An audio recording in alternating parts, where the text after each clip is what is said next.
وحشتني واكيد البيبي وحشك. ليه يا حاجه كده ليه؟ ليه تسقطي لها الواد وتضربيه بالابره؟ نجيب بالونه منين دلوقتي؟ نجيب بالونه منين دلوقتي حضرتك؟ لازم تدي الواد بالابره كده تسقطي النونو. ثانيه يا حبيبي خليك معايا. حرام عليك يا ابني، حرام عليك يا ابني.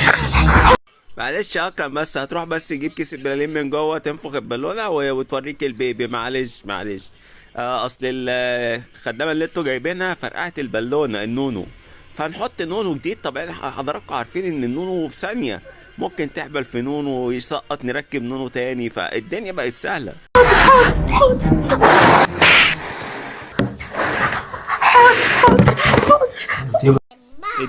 اديها عشان ما تعملش في النونو كده تاني. تجيب ابره وتضرب النونو.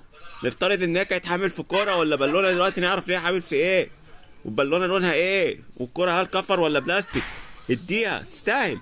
عدي بس تقفل المكالمة، عارفة نهايتك هتبقى عليا النهاردة، بس اصبروا عليا. ممكن سؤال بس حضرتك يا فنانة، هو مين الأستاذ اللي مسك حزام وعمال يضرب الخدامة؟ ده إيه عشيقك ده اللي بتخونيه مع أكرم؟ وأكرم واقف بره باب الشقة وسامع كل حاجة وشاف كل حاجة على التليفون، وحضراتكم انتوا في كوكب تاني، انتوا فاقدين كل حاجة. هو ايه اللي بيحصل عندك يا حبيبتي؟ انت كويسة؟ لا يا حبيبي انا كويسه، بس الداده وقعت حاجه بس وانا كنت بشوفها. طبعا زي ما قلت لكم في ثواني، لو الجنين اتسقط بإبرة أو بخرطوش أو بعصاية مقشة، ممكن إن أنت تعمل الجنين في ثانية وتنفخ البالونة في ثانية وتركب البلالين. ما دلوقتي حضراتكم الحمل بقى ببلالين وكور، ولسه هنشوف. طبعا الكابتن أكرم قاعد على التليفون مش حاسس بأي حاجة، مش سامع، فاقد جميع الحواس. ماشي انا هقفل دلوقتي وهرجع اكلمك تاني.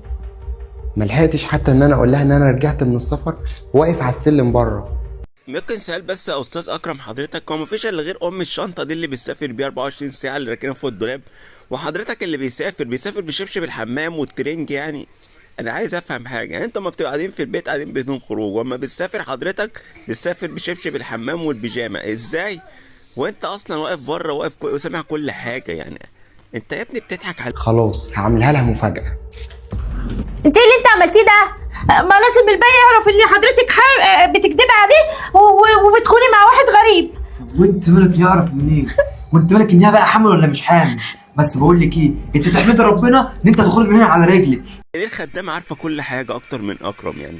ليه الخدامة هي عارفة أنت حامل ومش حامل، ومخبية بالونة ومش مخبية؟ إذا كان جوزك نفسه مش عارف، الخدامة عارفة إزاي؟ أنتوا عايزين تجننونا؟ هو أنتوا جايين من كوكب المريخ؟ مش هخلص عليكي النهارده، اخر يوم ليكي في الشغل، ما اشوفكيش هنا.